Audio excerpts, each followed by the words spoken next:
All right, welcome into Breaking Balls. As usual, first of all, the Red Sox lost a horrific game last night in Colorado. I'm laughing because it's amazing at how many ways this team finds to lose games. You can catch much of that on Felger Mass, so I'm not going to do a lot of it here. Bottom line is the Red Sox were up 2-0 going into the ninth, but between the bottom of the eighth and bottom of the ninth, they gave up 8 straight hits. The pitchers did not really record an out. Oh, I take that back. There was one out in the 8th inning, I think, that they recorded. But they threw out 2 base runners on the bases in the bottom of the 8th and then gave up 4 straight hits that ended with a game-winning triple. And they lost the game to the Colorado Rockies 3-2. 8 straight hits to end the game. I just had to get that off my chest. Now, let me tell you what I really want to talk about, because there's been a lot of discussion lately, all year, about the Red Sox unwillingness to spend money, how they build the roster, et cetera, et cetera. Now injuries are factoring into the discussion. And I want to try to explain how the Red Sox got here. Okay. So what the Red Sox really don't like is dead money. So the spending has gone down. There's no question about it. When they won their world championships, they were in the top 3, top 5, but I think it was top 3 in spending every year that they won a world championship. They are now closer to the middle of the pack in money spent. And so that's obviously a difference. To say that they're cheap, to me, is not necessarily accurate, because they're still in the middle of the pack. They're not dead last. But the bottom line is, as I knock over my water bottle, the bottom line is they don't spend the way they used to. That is fair. But I think an important distinction to be made is that they really don't want dead money, and they are averse to the mega contract, which is why Rafael Devers is in San Francisco. Now, a year later, there's been a lot said, written, reported about Devers in the last week or two especially, and it turns out the Red Sox may have been right to dump Rafael Devers. I can't show you the video of this because MLB puts restrictions on it, but I think we all know what happened in the Giants game over the weekend against the Marlins. Giants are wrapping up a series on Sunday. They were down 2-1 in the 9th inning. Devers walked with 1 out, went to first base. The manager, Tony Vitello, or Vitello, wanted to put in a pinch runner, Jonah Cox, who apparently is the fastest guy on the Giants roster, to run for Devers. Devers refused the pinch runner. He literally shooed Cox back to the dugout, even pointed to the dugout and said, no, don't send a runner out here for me. I'm not going to do it. You can find this on social media. You can find it online. And ultimately, once Cox comes out of the dugout, Devers has no choice. He has to come out of the game. He reluctantly left first base. He cursed out into his helmet the decision to take him out of the game. And when he walked in the dugout, one of the coaches or teammates tried to give him a tap on the ass, and he sort of moved out of the way, wouldn't let the teammate do it, acted like a completely petulant 2-year-old.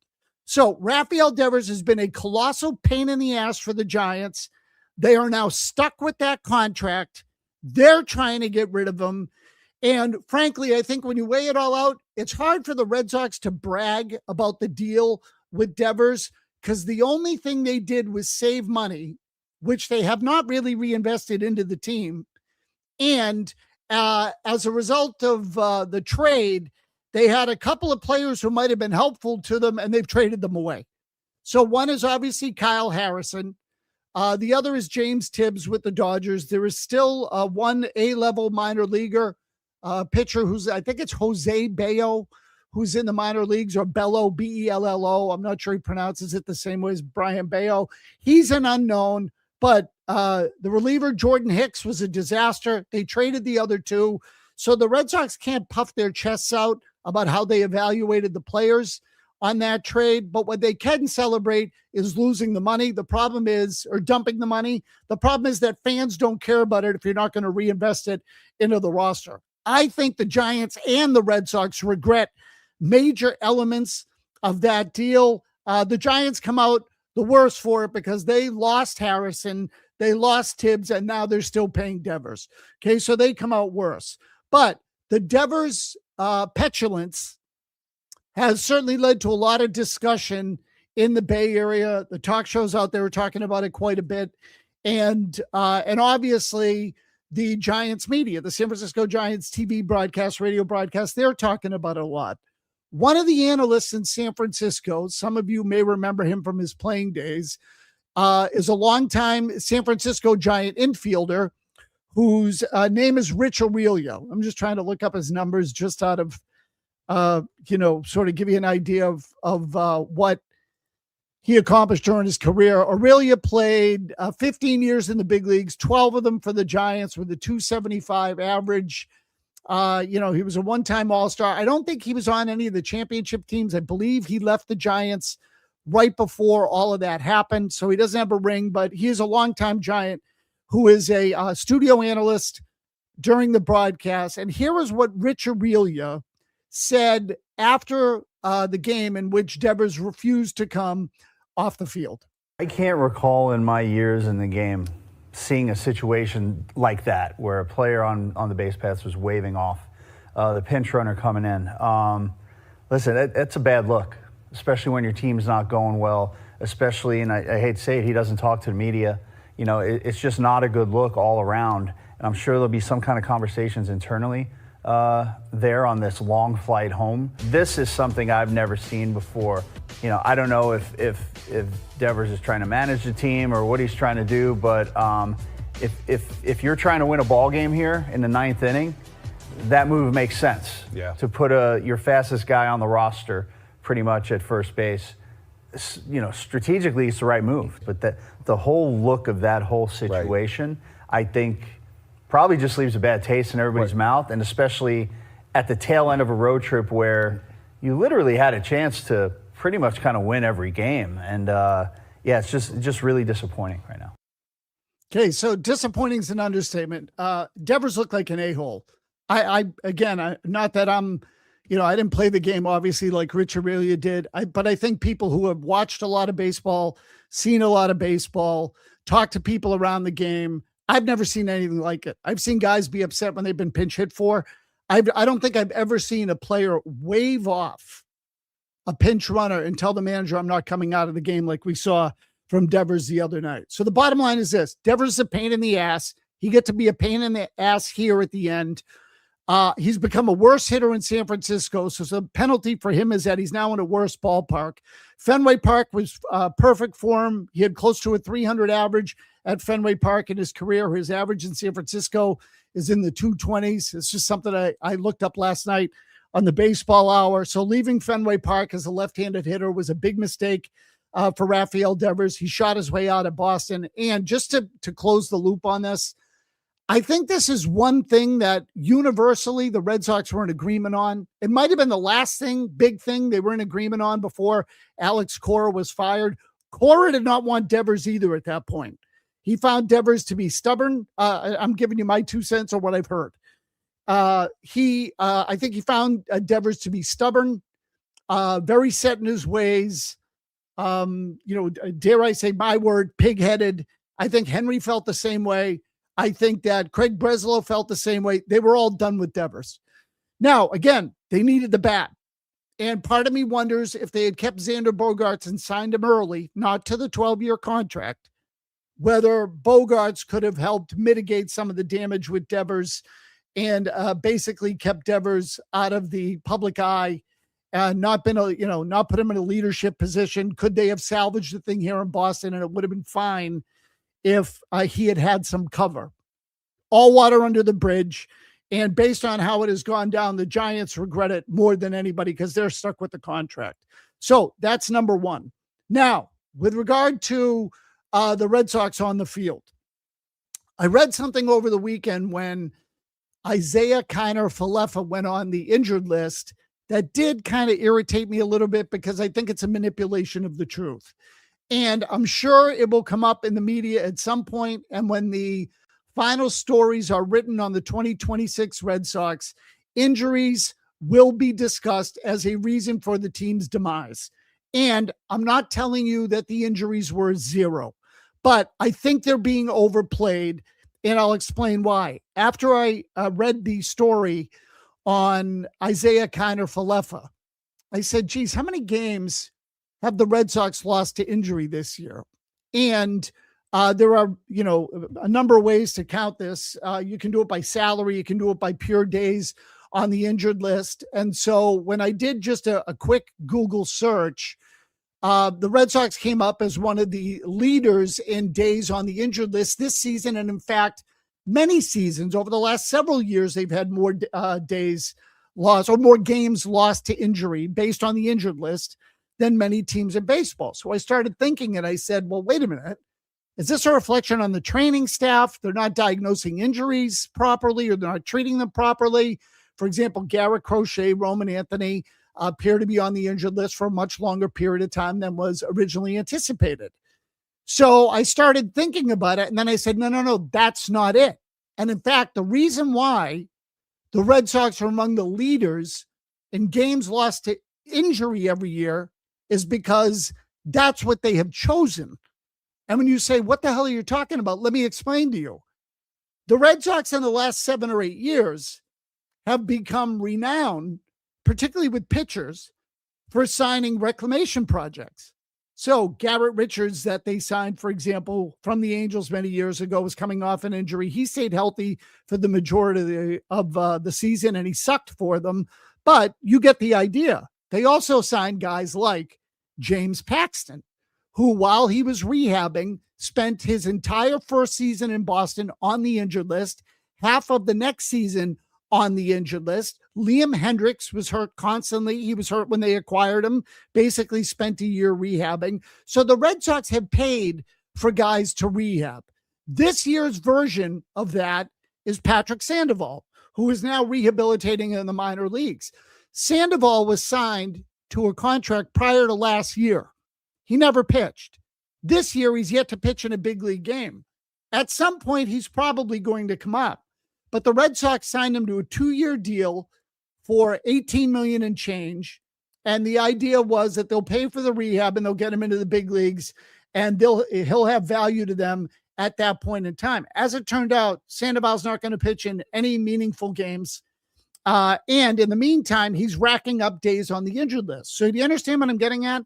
A guy like Patrick Sandoval was never expected to give the Red Sox anything last year, yet he counts as games lost to injury because he's on the 40-man roster or he's on the roster and he's on the injured list. When you're on the 60, you're taken off the 40-man roster, but he's a big league player. And so the 60-day injured list counts with regard to days or games lost to injury. And the Red Sox have a crap ton of players like this year. So, for example, Cutter Crawford, also recovering from an injury. He has lost the entire season to the injured list. His games count. Johan Oviedo, whom the Red Sox acquired from the Pirates, got injured early in the year. But you tell me, is there really any major loss to Johan Oviedo, given A, how he looked, B, what his history has been, and C, the fact that he went on the injured list early in the year? I thought this was a stupid trade or a curious trade. The moment the Red Sox made it, they really didn't need this pitcher. I don't know why they felt compelled to make the deal, probably so they could stash Connolly Early and or Peyton Tolley in the minor leagues and control the service time of those players, which is another story all to itself. But Oviedo, useless, whole year on the injured list. You want another one? Tanner Houck on the injured list all year long, obviously got injured early last season, may come back at some point this season, may not. And these guys are all pitchers. The Red Sox generally starting pitching this year has been pretty good. Let me give you one more. And this one's obvious. Tristan Casas, been on the injured list nonstop for the last 3 years. So when you factor in all of these guys and you add up all of the games lost, the number is really much higher than what the reality is. I don't think the Red Sox miss any of those players. I don't think they were really counting on any of those players. And so to say that the team has been decimated by games lost to injury is wrong, flat out. Now, Roman Anthony and Crochet were hurt and have been out for a good chunk of time now, closing in on about 6 weeks, I think, or maybe even past 6 weeks at this point. I would also tell you that Roman Anthony and Garrett Crochet were on the team in the month of April, and neither one of them played very well, and the team dug its hole at that time. So the Red Sox aren't a whole lot worse off than they were at the beginning of the year. Anthony and Crochet were healthy.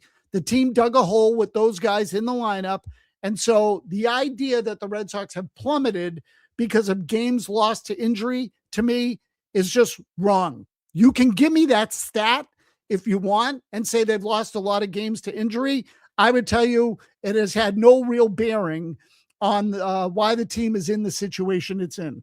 Would they be a little better off if Crochet and Anthony were with the club right now? My answer is yes. But I think you get the general essence of the point that when you sign injured guys and rehab them, and they're all on the 60-day injured list, you can't then sit there and claim that you've lost among the most games in baseball to injury at the end of the season. It's just not going to fly.